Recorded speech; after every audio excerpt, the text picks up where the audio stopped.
Sobre a história do ministro Lewandowski, é claro que é muito estranho, né? Uma estagiária de 45 anos, então, se propor aí a vazar supostos segredos para um foragido, para um fujão, alguém que está fugindo da justiça brasileira, né? Isso a gente não pode esquecer. Ela, então, se comunicou com um fujão, um foragido, né? Que, aliás, segundo reportagens aí do último final de semana, o fujão teria recebido informações privilegiadas e talvez até mesmo um passaporte diplomático, algo que está sob investigação.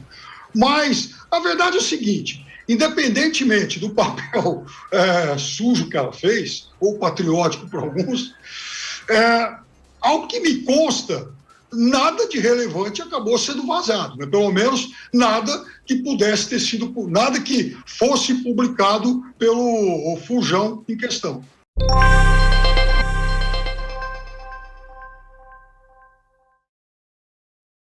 Ainda no Supremo, o ministro Alexandre de Moraes determinou que Tatiana Garcia Bressan, ex-estagiária do ministro Ricardo Lewandowski, seja ouvida pela Polícia Federal.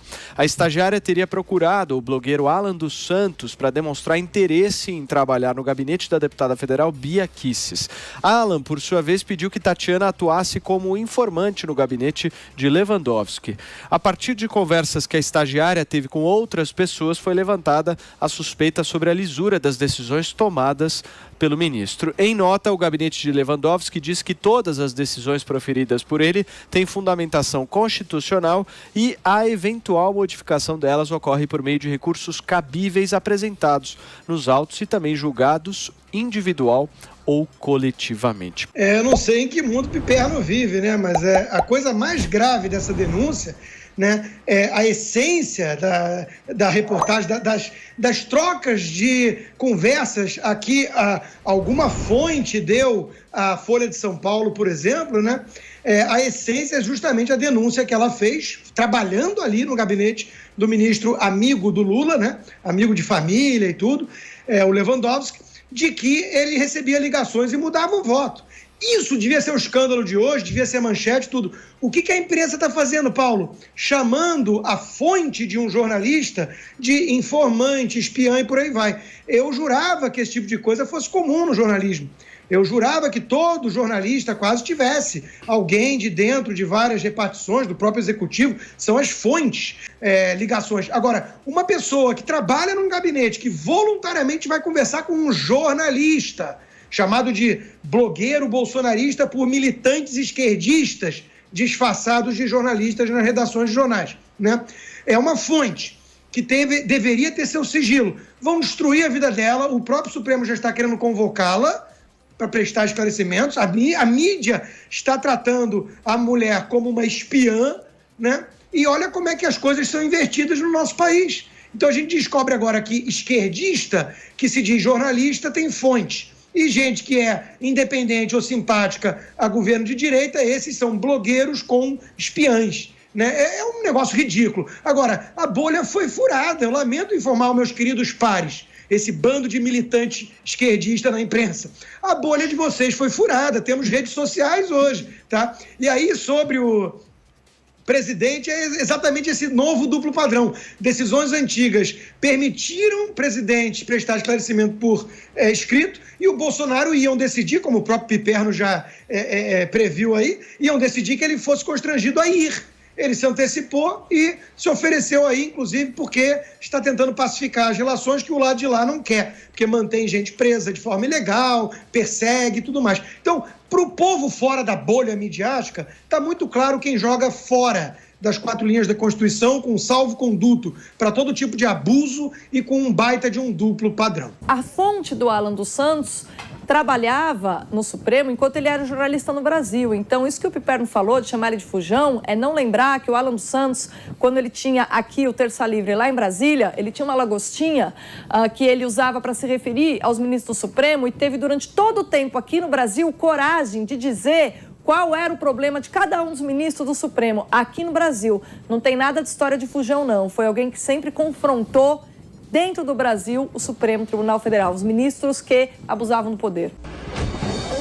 Tecnicamente falando, é um fujão, sim, é um foragido, alguém que se pisar aqui no Brasil, provavelmente vai ser Não, nada a ver, irmão. preso. Agora, a moça, de fato, a senhora lá de 45 anos, a gente tem que também respeitar, ela disse que ouviu conversas impróprias e tal. Eu queria saber se ela vai dar nome aos bois. Conversa do ministro com quem, falando sobre o quê? Porque até agora a gente não tem relato disso. Seria interessante que o Piperno começasse a ampliar um pouquinho as fontes dele, jornalísticas, e começasse a ouvir o outro lado.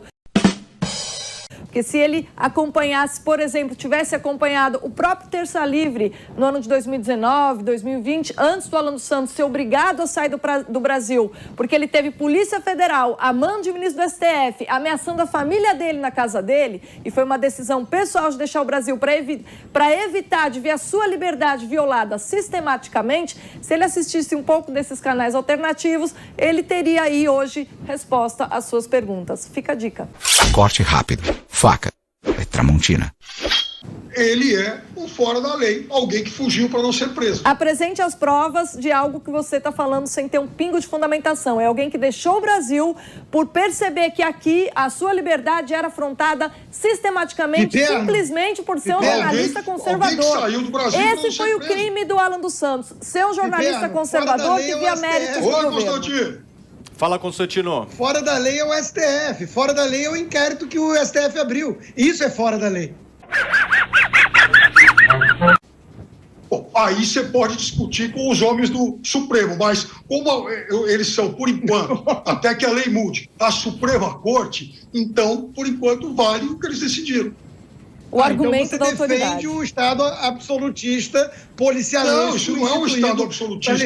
Isso é a lei. É que vocês, de extrema-direita, vocês querem derrubar o Supremo. É muito diferente. Vocês querem atropelar a lei. Vocês querem derrubar o TSE. Não, fizeram uma manifestação para isso. Não bate no espantalho, não bate no espantalho. Tá debatendo com quem? Tem alguém atrás de mim que eu não tô vendo?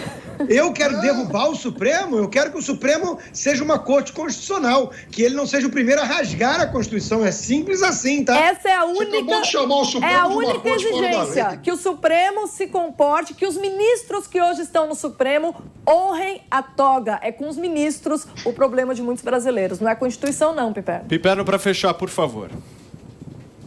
Eu acho que a gente vai ter que instituir, então, quem sabe, alguém acima do Supremo para definir se eles estão ou não honrando a toga. Para saber se eles estão ou não honrando a toga, é só dar uma lidinha num documento chamado Constituição Federal. Goste dele ou não, quando a gente dá uma lidinha ali, a gente percebe que eles não estão honrando. Quem deveria fiscalizar isso é o Senado, só que o Senado não está agindo com moral para cumprir o seu papel constitucional. Então o nosso Supremo faz o que ele quer, porque o Senado, que é o representante para cuidar disso, está deixando. É a barbárie.